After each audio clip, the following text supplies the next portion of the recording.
अस्सलाम वालेकुम, मैं हूं मैर तारिक। नाज़रीन, गलियों में कुर्बानी के जानवर बांधने वाले अलर्ट हो जाएं क्योंकि पैरा फोर्स ने अब गलियों का भी रुख कर लिया है और कुर्बानी के जानवर गलियों में बांधने वालों को भी नोटिस जारी करने शुरू कर दिए हैं। सिर्फ नोटिस नहीं बल्कि कानूनी कार्रवाई भी होगी। इसके अलावा जी, अगर किसी का पालतू जानवर किसी भी इंसान को नुकसान पहुंचाएगा तो इसकी जमानत अब नहीं होगी, लाखों रुपए का जुर्माना होगा, जेल भी जाना पड़ेगा। और यह कानून कल की तारीख में सेनेट से मंजूर हो चुका है। तो इस वीडियो को मुकम्मल जरूर देखिएगा, इसे शेयर भी कीजिएगा ताकि ये पैगाम ज्यादा से ज्यादा लोगों तक पहुंच सके। तफसीलात कुछ इस तरह से हैं जी कि पैरा फोर्स ने कुर्बानी के जानवर गली में बांधने पर अब नोटिस जारी करने शुरू कर दिए हैं। यानी अब आप गली में कुर्बानी का जानवर नहीं बांध सकेंगे। वाकया ये लाहौर का है जी, जहां मोहल्ला इस्लामपुरा में एक शहरी को यह नोटिस दिया गया जिसने अपने कुर्बानी के जानवर गली में या घर के सामने बांध रखे थे। और शहरी का कहना है जी कि पैरा फोर्स की टीम इसके घर पर आई और इन्हें रिटन नोटिस देकर गई, किसी ने शिकायत नहीं की थी। और कुर्बानी का जानवर उन्होंने कहा कि आप गली में नहीं बांध सकते क्योंकि ये आमदोरफ्त में रुकावट बनते हैं और 3 दिन में यहां से जानवर कहीं और शिफ्ट करें वरना आपके खिलाफ कानूनी कार्रवाई होगी। ये पैरा फोर्स ने नोटिस दिया है इन्हें।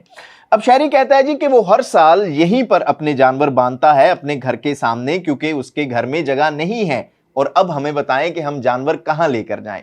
अच्छा जी, वैसे हमारे मुल्क का कल्चर यही है कि चाहे शहर हो या गांव हो, कुर्बानी के जानवर आमतौर पर घरों के सामने, गलियों में, सड़कों के ऊपर बांधे जाते हैं। खैर, पहले तो हमने ये भी देखा कि मंडियां भी सड़कों पर ही लगा ली जाती थी। खास तौर पर शहरों में जगह जगह मसरूफ इलाकों में भी ये होता था कि लोग 4 या 5 जानवर बांध लेते थे या लेकर घूमते थे और फिर वहां पर फरोख्त करते थे। लेकिन जाहिर है कि अब चीजें कहीं ना कहीं बदली जरूर है, इस पर सख्ती जरूर हुई है और ये दुरुस्त चीज है कि मंडियों के लिए मखसूस जगह ही कायम होनी चाहिए। लेकिन आप देखें कि पिछले दिनों गुजरात में भी एक इसी तरह का वाकया पेश आया जहां सड़क पर एक जानवर बांधा हुआ था किसी ने, वो बैल खुल गया वहां से और सड़क पर जाते हुए एक मोटरसाइकिल सवार से जा टकराया जिसकी वजह से वो शदीद जख्मी भी हो गया। और फिर आप देखें कि हर साल हमारे सामने ऐसी वीडियोस भी मंजरे आम पर आती हैं जहां हम देखते हैं कि गलियों, बाजारों और सड़कों पर बैल दौड़ रहे हैं, जानवर हादसात का बायस बन रहे हैं। लेकिन आपको अब एक और अहम खबर दूं कि सेनेट में एक बिल मंजूर किया गया है और ये बिल क्या कहता है कि अगर किसी के पालतू जानवर ने किसी इंसान को नुकसान पहुंचाया तो मालिक के खिलाफ मुकदमा दर्ज होगा, लेकिन यह नाकाबिले जमानत जुर्म होगा। और यह बिल खास तौर पर ईद के करीब आकर मंजूर किया गया है।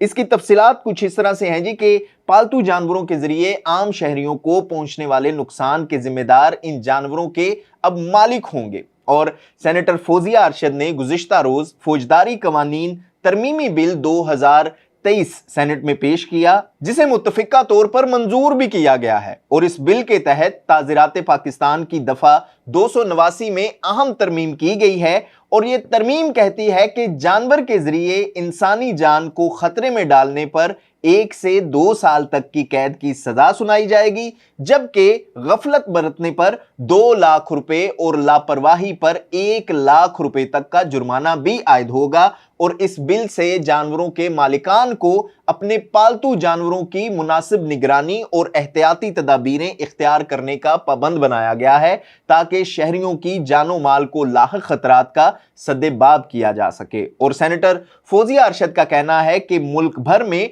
पालतू जानवरों के काटने के बढ़ते हुए वाकयात के बायस ये कानून साजी नागुजीर हो चुकी थी। अब इसमें कुर्बानी के जानवर शामिल हैं या नहीं, क्योंकि वो भी पालतू जानवर हैं और जाहिर है कि ये भी पालतू जानवरों में ही आते हैं और किसी की मलकियत में होते हैं। लेकिन ये बिल खास तौर पर लाहौर में पेश आने वाले चंद वाकयात के बाद पेश किया गया या सामने आया, जहां हमने देखा कि पालतू शेरों ने घरों के ऊपर या शहरों पर या शहरी इलाकों पर हमले करने शुरू किए और इसके अलावा फिर पालतू कुत्तों के काटने के वाकयात भी सामने आए। लेकिन एक बड़ा सवाल यह भी है जी कि पालतू जानवरों के काटने से ज्यादा वाकयात आवारा कुत्तों के काटने के हैं। यानी कि सिर्फ इन पिछले 2 दिनों में ही आप देख लें कि लाहौर कैंट में एक कुत्ते ने पहले फैमिली पर हमला किया और फिर बाद में वो कुर्बानी का जानवर उठाकर ले गया। और फिर इसके अलावा गड़ी शाहू में यानी कि लाहौर में ही कुत्ते ने एक बच्चे पर भी हमला किया। और इन दोनों वाकयात की वीडियोस इस वक्त सोशल मीडिया पर मौजूद हैं और इस तरह के वाकयात पंजाब के दूसरे शहरों में भी रिपोर्ट हो रहे हैं। तो सवाल यह है कि अगर कोई आवारा कुत्ता किसी को काटेगा तो इसका जिम्मेदार कौन होगा, इसकी जिम्मेदारी किस पर डाली जाएगी, इसका मालिक या वाली वारिस कौन होगा। इस हवाले से अपनी राय का इजहार जरूर कीजिएगा और ये भी बताइएगा कि क्या ये कानून दुरुस्त है कि वाकई ही गलियों में कुर्बानी के जानवर बांधने पर पाबंदी होनी चाहिए या नहीं होनी चाहिए। आपकी राय का हमें इंतजार रहेगा। देखते रहिएगा न्यूज़ अलर्ट।